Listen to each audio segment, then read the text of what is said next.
Well, a very good morning and welcome to Citizen Extra on this, the 5th day of June 2017. Well, it's a Monday and my name is Wahiga Mwaura. We have 63 days and counting to the August polls. Today on Citizen Extra, we have an exciting program lined up for you. We'll discuss Ibis's Dispute Resolution Committee and their busy entry this week. In addition, during the second hour, we discuss a looming nurses strike, and we will also be talking about Comrades of Misery, a story by Mercy Kandie and Lulu Hassan of Citizen TV on the challenges facing financially strained university students. And in our third hour, we focus on the environment and why Kenyans need to take conservation seriously. Today is World Environment Day.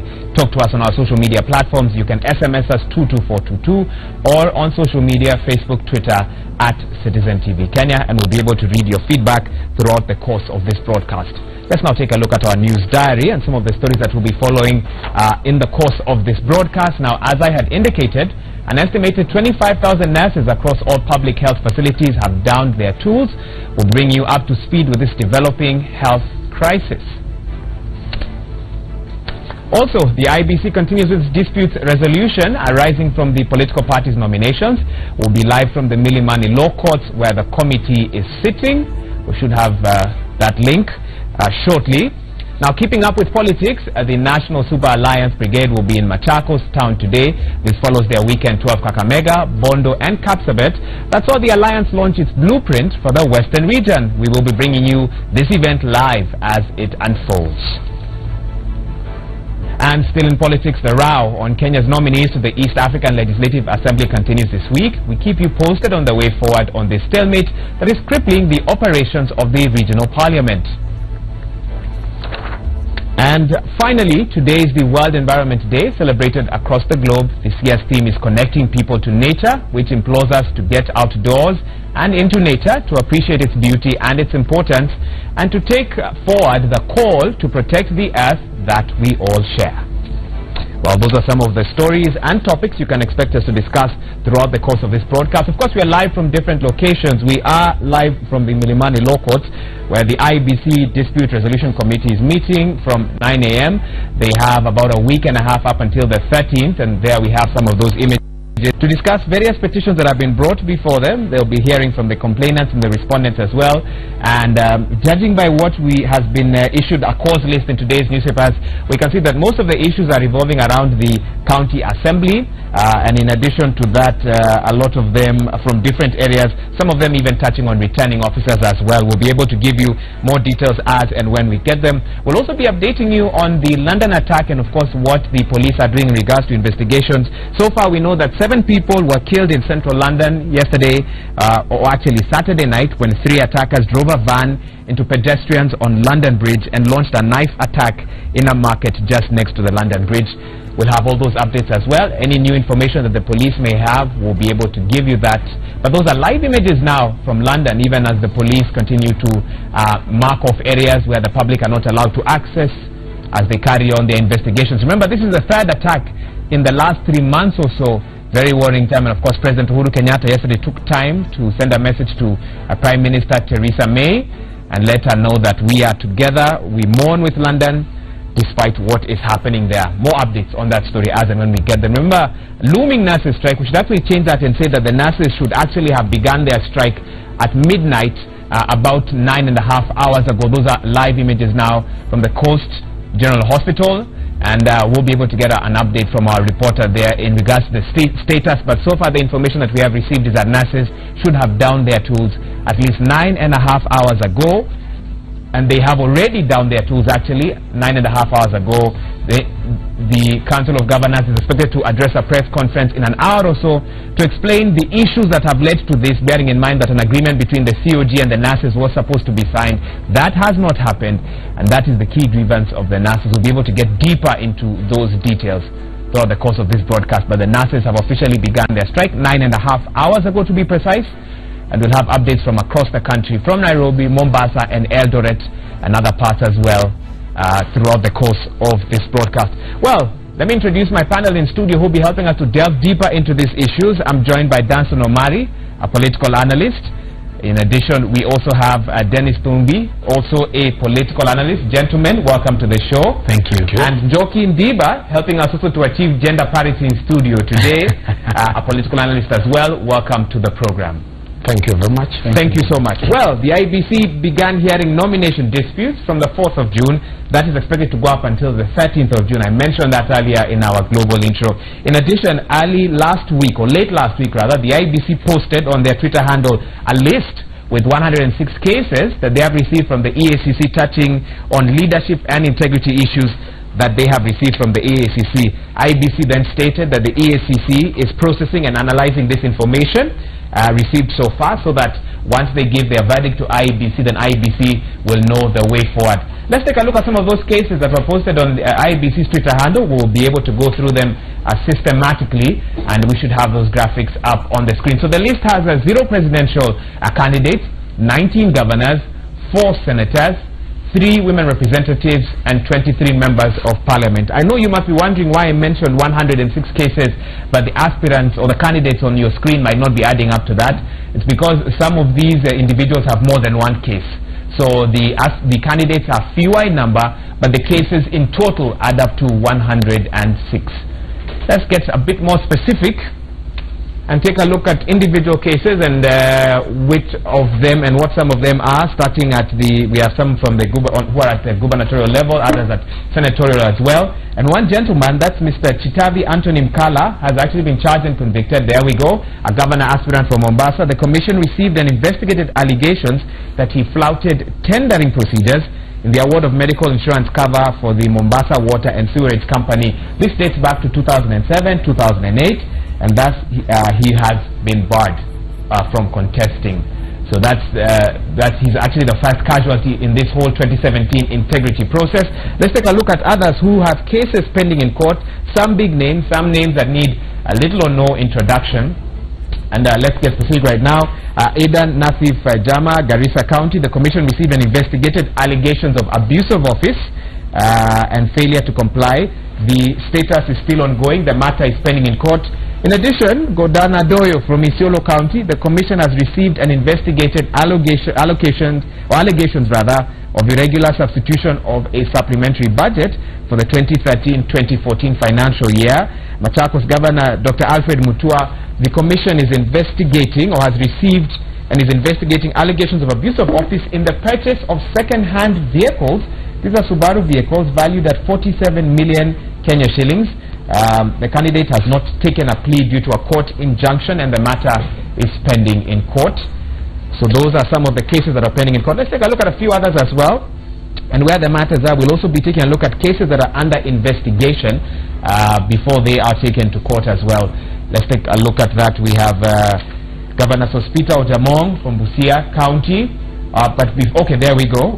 Governor Sospita Ojamong. The commission has received and is investigating allegations that he influenced the award of a tender to install solar mass lights in Busia town at a cost of 91.266 Kenya shillings. In addition, Governor Mwangi Wairia from Murang'a County, the commission received and investigated allegations of misuse of county public funds, approximately 140 million, to advertise and campaign for himself in print and mass media. And for Chris Obure from Kisii County, the commission received and investigated allegations of an irregular single-source contract between the government of Kenya and SpaceNet Corporation of USA for supply and installation of VSAT equipment. For Chris Obure, the matter is pending in court. Let's see if we can take a look at one more list before I engage my panel here. I know they must be itching to give their views on this. Quite a large number of candidates who are appearing on this list. Let's take a look at possibly one more list before we can get straight into this discussion. Let's see there. Waidaka Mwangi, Governor Nyandarua, Colonel Rasanga, Governor Siaya, Okoth Obado, Peter Munya. Let's see here. So for Peter Munya, the commission received and investigated allegations of abuse of office and misuse of public funds to the tune of 429,000 Kenya shillings. Investigations established that the governor is culpable. We also have Nairobi Senator Mike Mbuvi Sonko. The commission received and investigated allegations of interfering with public officers carrying out their duties at Mtwapa Weighbridge. We also see Kirinyaga gubernatorial aspirant Anne Waiguru. The commission received and investigated allegations of embezzlement and misappropriation of public funds surrounding purchasing of items at the Ministry of Devolution and Planning at inflated cost. That investigation is ongoing. Let's now come back to studio and have that discussion now with my panel here and take a look at some of the issues. Gentlemen, the list is out. The cases are still ongoing in court. And lady, of course, maybe just get some reactions from you. When you first heard about this list, what was your initial reaction? We'll start with you, Dennis. Interesting thing is that, first of all, I was very delighted that we are starting this narrative as a country. Because this is a narrative we've never had before in this country. And this is actually then paves way to the ratification of Chapter 6 of the Constitution, which basically touches on matters of leadership and integrity, and then maps the scope of how basically then we should judge our leaders and how we should elect them based on that. The issue is that Chapter 6, of course, hasn't been yet acted as a law. It still sits within the Constitution, and there's no particular government institution that can act on it strongly. And there's, you know, a lot of confusion around should we get should the court act, should the IBC act, should Parliament act, should IBC be the one to bar? There's no clear line on who bars who, and are they acting on behalf of Kenyans? Is there any public interest or personal interest? But you see, for me, I'm actually waiting to see IBC redeem its image, given the fact that there's a new team in play. I'd love to see them acting strong on these cases, of course, on matters that have been in court, whether the matters have been judged or not. It's very prudent that we start this conversation in this country. But you see, Wahiga, the real fight on graft is not about prosecuting high-profile people. It's about stopping the graft once and for all, because we are prosecuting people who we've already suffered a bleed as a country. I mean, all these cases, they amount to hundreds of millions of money that we've lost as a country. How are we going to recover that money, and how are we going to recover the time lost? But I am delighted to know that as a country we have started this narrative. Now, how we stop graft is where we need to get to. But I'm waiting for the institutions within the Constitution to act even on a few cases to show Kenyans that, you know what, we've started this journey and we're going to go strong and hard. Thank you so much, Dennis. Of course, we cannot comment on the cases that are, of course, still in court, but what we'll do is just talk about the issues surrounding them. And I want to bring Joki in on this. By listing these cases on their Twitter page or giving access, you know, to the public to be able to read about some of these cases, is IEBC finally showing that they are ready to tackle integrity and leadership issues head on? Thank you very much. I think more than before, we are having issues of graft talked by this very administration. It is happening now. It is not too late. It's beautiful because it's a new dawn. We are talking about these things, and our Constitution is very clear on issues of integrity and leadership. Ideally, something should be done. It has taken a long time for graft to entrench itself. I also believe that it's going to take a while, but this administration is working hard, and I am sure the appropriate institutions will do what needs to be done. I have faith in the institutions that have been put in place by this very administration. So you feel that this is a good move by the IEBC, showing that they are finally ready to stamp their authority when it comes to matters of integrity and leadership. Thank you so much. Danstan Omari, let me also bring you into this conversation. Should the EACC find any candidates guilty beyond a shadow of a doubt, what do you think is the way forward? Wahiga, I'm so mesmerized at how Kenyans can forget that this is a country governed by the rule of law. That Constitution properly states that everybody is innocent until proved guilty. The only person, the only entity allowed to prove that somebody is guilty is a court of law, not the IBC, not the IEBC, not the EACC. Under Article 99, Sub-Article 3, it is very clear that whether convicted, until all avenues of appeal, review have been exhausted, that person cannot be barred from contesting. Morally and religiously, people will celebrate that IBC is doing something. To me, IBC and the EACC are diverting people's attention so that they do not focus on the sham procurement procedures that are causing Kenyans worry to the elections. And the EACC has failed to produce evidence in court to convict anybody. That is pure politics. Let Kenyans concentrate on issues that are critical. No Kenyan is going to be barred from contesting in August 2017 based on those allegations. Johnston, do you feel that IBC made a mistake by making these names public, or EACC? Okay, EACC shared with IBC. IBC then put them on their Twitter handle. Do you think that was a mistake? Because you began by saying that no one has the power to make anyone guilty, quote unquote, apart from the law itself. These entities have never realized that we have a new constitution in place. These entities are living under the old constitution.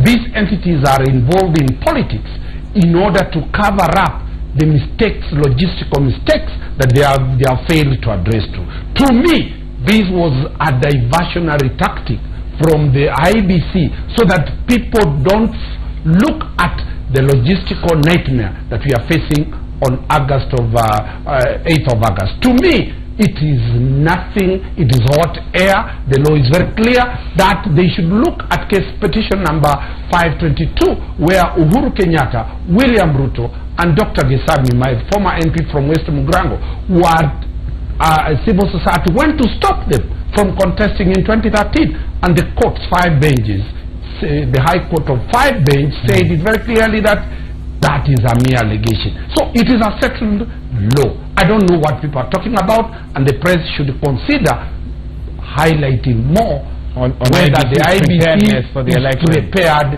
to conduct elections. This one is pure politics. Dennis, do you agree? Is this pure politics? Is it hot air? Are we not anywhere better than we've been in previous years in the run-up to an election? I don't agree with my friend at all. IBC is a statutory body, formed under the Constitution to primarily combat graft and fight corruption. Therefore, IBC in its full mandate should highlight discrepancies and persons who've been involved or allegedly involved in graft. And this is why, this is common sense. We know what the governors have been up to. We know what most politicians have been up to. They've been stealing from Kenyans. This is not rocket science to know these facts. In fact, we're delighted that the EACC, for the first time is bold enough to touch on politicians. Look, I don't think this is just because if you look at the weight and sheer size of these politicians, they have the capability to bribe EACC if EACC was bribable at all. So I don't think what politics would EACC, what interest would they have with these people who are vying thereabout? And you see, some of these cases are in court. You understand? If something is caught purely, you don't know how it will be determined. What if you elect a governor and he becomes convicted when he's a governor? What's going to happen is that we will waste time going to the elections again. We don't have that money as a nation. And I think EACC is informing the public that there are issues with this person. Please vote based on the Chapter 6 of the Constitution. And Chapter 6 of the Constitution is very clear. It gives us several outlines of the kind of person that we should vote for. It clearly outlines what leadership and integrity is. There has to be personal integrity, professional integrity, public service responsibility, public service dedication, and anybody who allegedly has siphoned public money then has issues within the 4 scopes of Chapter 6 of the Constitution. So I don't think this is politics. Even if it's politics for Iga, we should then carefully look at it with very careful lens.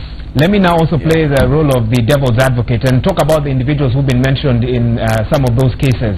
And whereas if later on an individual is found to not guilty and is cleared by the courts, don't you feel that this whole process has been rather unfair on them? And Joki, I can bring you in on this. Let's now take a look at it on the other end. My name has been in the newspapers. I've been on TV in regards to those allegations. I'm cleared later on. Maybe I lose the election because of those allegations. Hasn't that been unfair on me as a person, Joki? I don't think so. And to piggyback on what Mr. Itumbi just said, it takes a very long time to form behavior, so it's also going to take a very long time to change these attitudes. So I believe that the appropriate institutions are doing what they are supposed to do, and they will do the right job. So these people, ideally, they should be given, the institutions should do what they are supposed to do. These are human beings, but in the end, they will do what deems fit.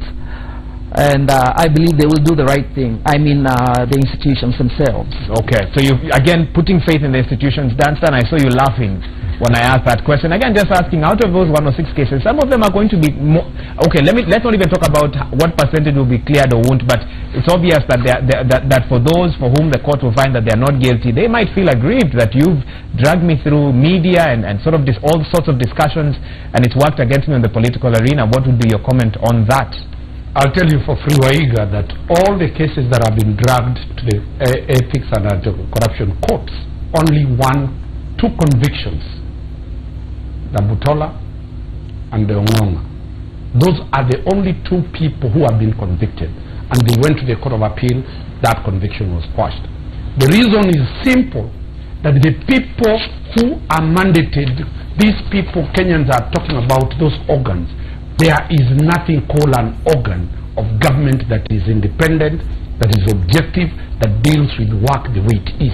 Those are organs that are staffed by political rejects at the EACC, at the police headquarters, and all over. I'm a lawyer. We appear in court. The type of investigation that comes to court, the evidence produced in court is laughable. Don't expect a magistrate, don't expect a judge to convict somebody because everybody is shouting he's a thief. Although it is a game of evidence. You might call them political rejects, but I'm sure they are qualified for those positions. They are not. Isn't that because the question the requirements Kenyans need to ask, do we have independent institutions staffed by people with professional qualifications with that Chapter 6 integrity to head them, or do we have people planted there with the specific issues? I'll take you, Wahiga, to why Article 99, Article 3 was put there. If you remember during the Moi era, very many people who appeared to have a different political orientation could be arrested, taken to court at midnight, charged, a plea of guilty entered, convicted without a lawyer present. That is the reason why Kenyans, in their own wisdom, know very well that political fights, people can be called thieves, people can be called robbers for the sake of removing them from contesting. In my own view, let me tell you, that is why we have now 4 layers.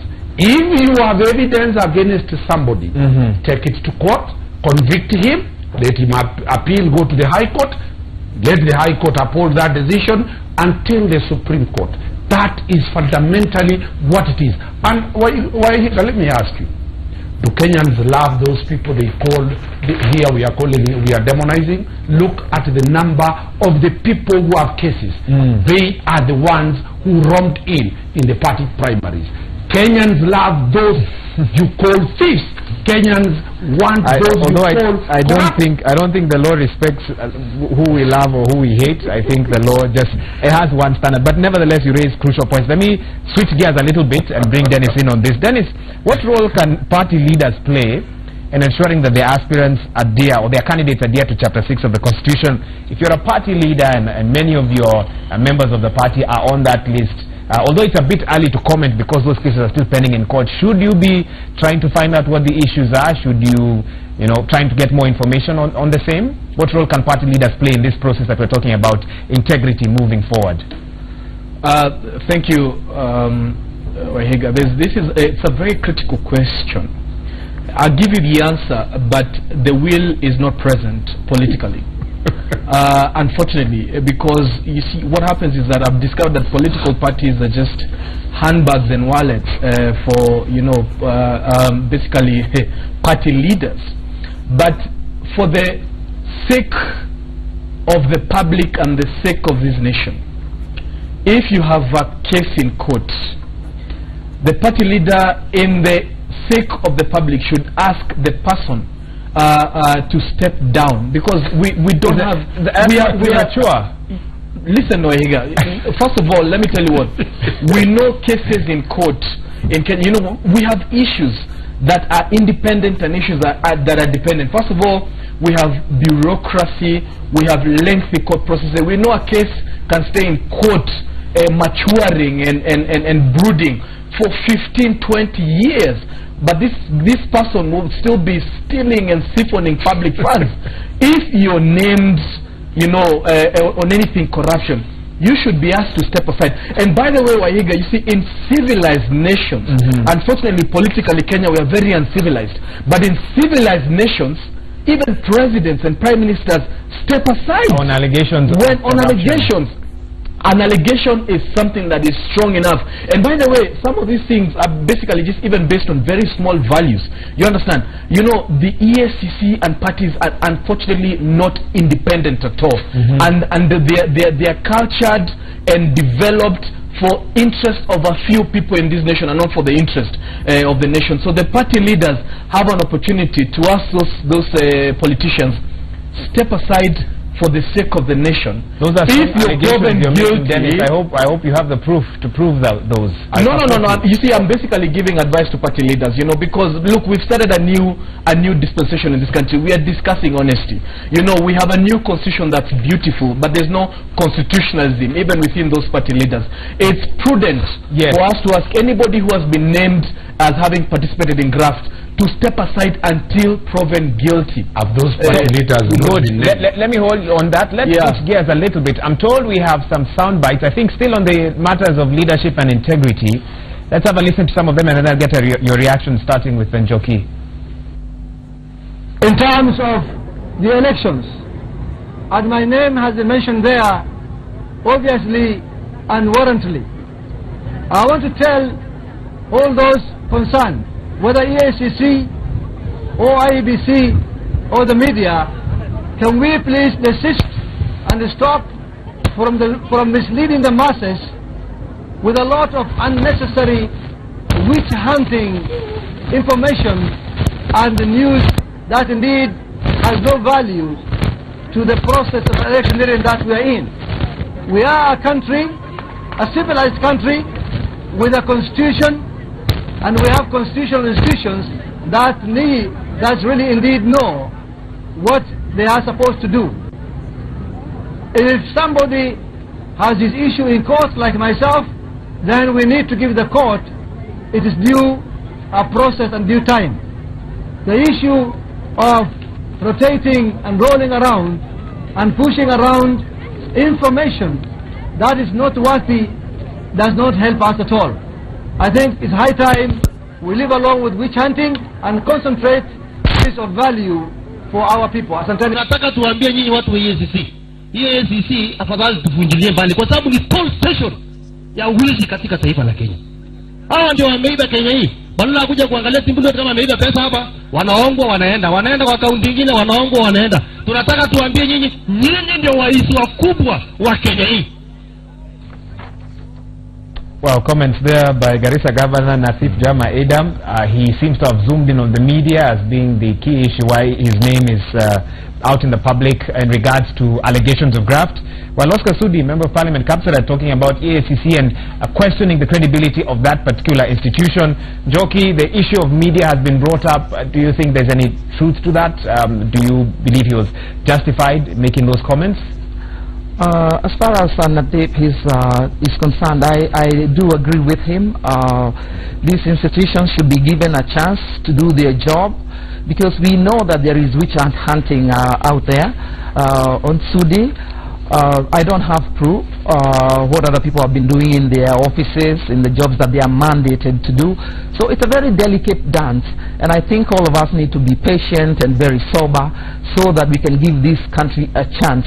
With this administration, a lot of good things have happened, and we need to give this administration a chance so that transformation can come forth. Transformation does not come overnight, and even Rome was not built on a day.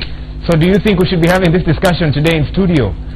Yeah, it's a beautiful thing to do. This is what we need, awareness. Because they are complaining that such discussions are what is working against them.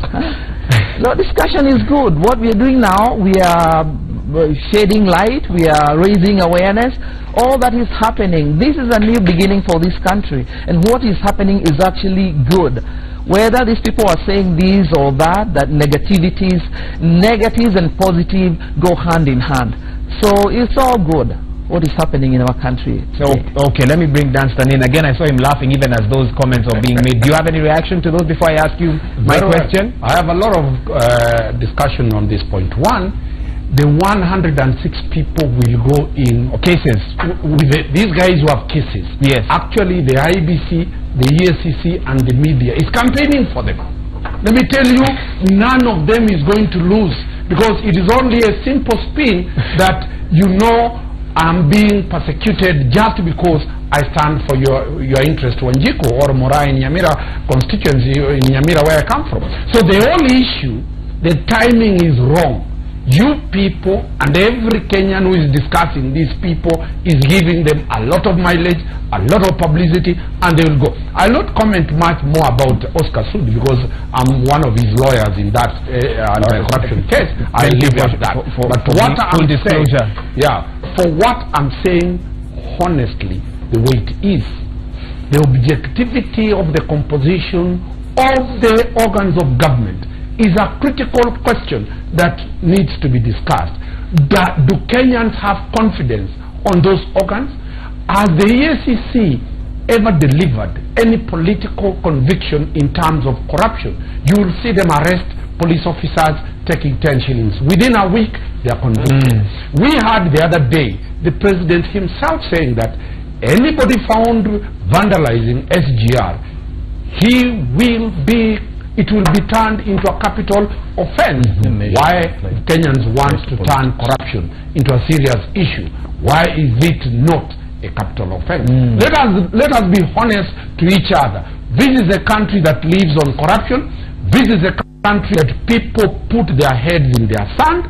They will talk bad about corruption because they are not inside. You have an issue with quote-unquote selective justice. I have always talked about selective justice. That's what I'm saying. In 2013, Uhuru Muigai Kenyatta and William Ruto, there was nothing wrong for them to contest. And yet they were facing serious genocide cases. But today we are saying Sonko should not contest because of an allegation of corruption. Let us be fair to this nation and agree that the standard of Article 10, which provides for values and principles of governance, are only paper thick. They are not things that Kenyans believe in, and that is the reality.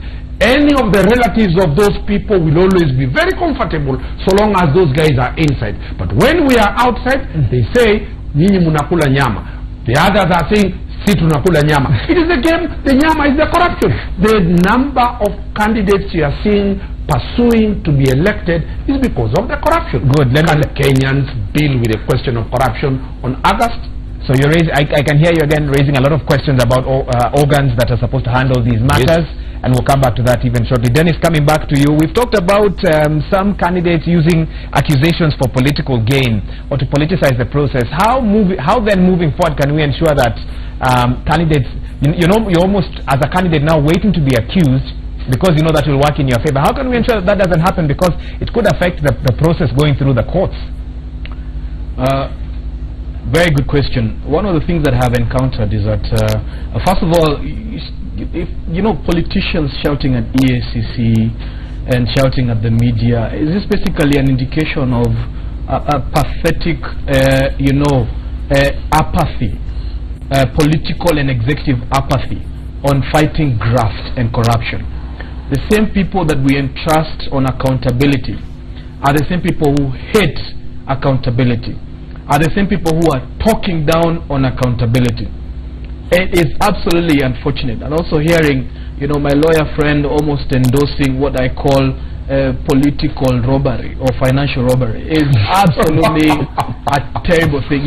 First of all, I agree with him that the law should be applied across the board. It doesn't matter whether you're Murengo Hu or Murengo Hule. And by the way, William Ruto's and the president's case on ICC should never be the standard. The standard has to be our constitution.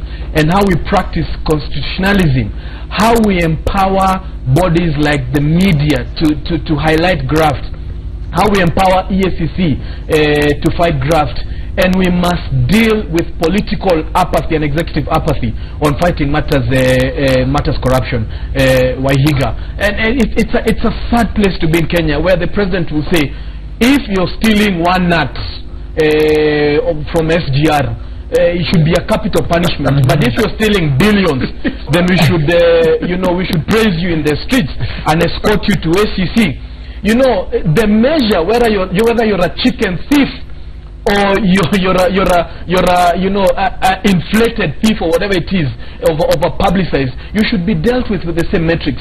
I wait for the president to see, these politicians that are stealing with you, please deal with them the same way you deal with wallet thieves in the streets.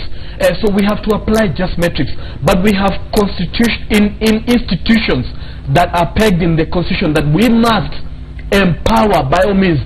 And by the way, one of the things that there is that the national and the county governments have made sure that the public remains ignorant on matters of civic justice and civic education, that they don't know even how much money has been stolen. You're standing neck to neck with a governor who has not accounted for billions.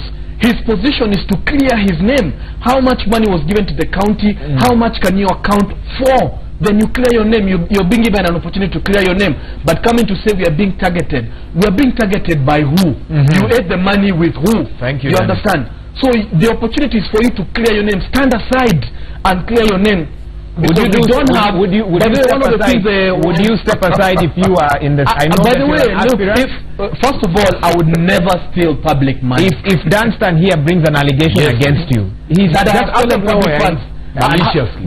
You know what? Would you step aside? I would step aside if I am accused of stealing public money. I would not even vie. I mean, what kind of guts do you have to come to steal from me once and come again twice and ask for an opportunity to steal? Thank you so much on that. I want us to, we're not switching gears, but we're talking about a process that is going on as we speak, the IBC Dispute Resolution Committee. We were actually live a couple of minutes ago from the Minimani Law Court. If we can get that shot again, we'll put it up on screen. We have several cases here, almost about 20 or so, that will be heard from 9 a.m., which means that they obviously should have started the hearings about an hour or so ago. We have, so we have the case number that's here. This was in today's daily, the case number, the complainant, the respondent, the electoral area in question, and the elective seat in question as well. And I want to bring Joki in on this by asking her, when it comes to the hearing of nomination disputes, how can IBC ensure that they are not going to be used to settle political scores?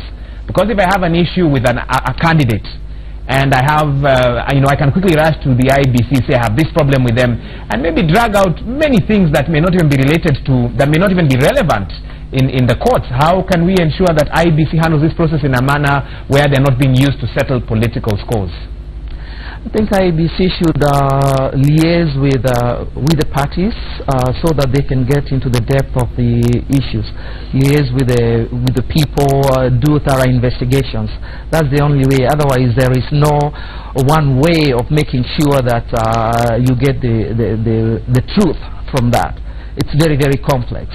But I want to believe that they will do their best as far as these cases are concerned. I want to potentially pick on one case. Of course, we won't go into the details of the case itself because it's going to be heard today, that of the lawyer Edwin Sifuna versus Gabriel Bukachi Chapia, where Gabriel says that he was implored upon by the party leader Raila Odinga to step down for Edwin Sifuna. This is in regards to the Nairobi Senate seat, but he's not happy with that. So it's actually almost a party issue now that has to go to the IBC to be handled. Is that why you feel that IBC should liaise with parties and almost ask the parties to sort out any internal challenges that they may have, rather than the matter now spilling onto the courts of into the streets rather of the IBC?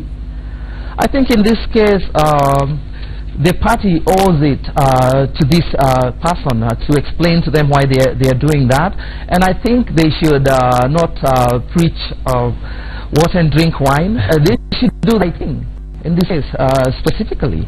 Okay, so you want to leave it at that. Yes. Well, that brings us to the end of the first hour of Citizen Extra. Time now for a short break. Let's tell you a bit about what we're covering throughout the course of the next 2 hours. We'll be taking a look at what's happening with the health crisis. The nurses began their strike about 10 hours ago, and we'll have snapshots from different parts of the country, taking a look at what's happening. In fact, when we come back, we'll be crossing over to Kisumu County, where Laura Chieng is on standby to tell us the situation in that particular county as well. We'll also be taking a look at World Environment Day. That is today. What is the theme? What are the issues? And why should Kenyans take conservation of the environment more seriously? We'll be back with that and so much more after this short break.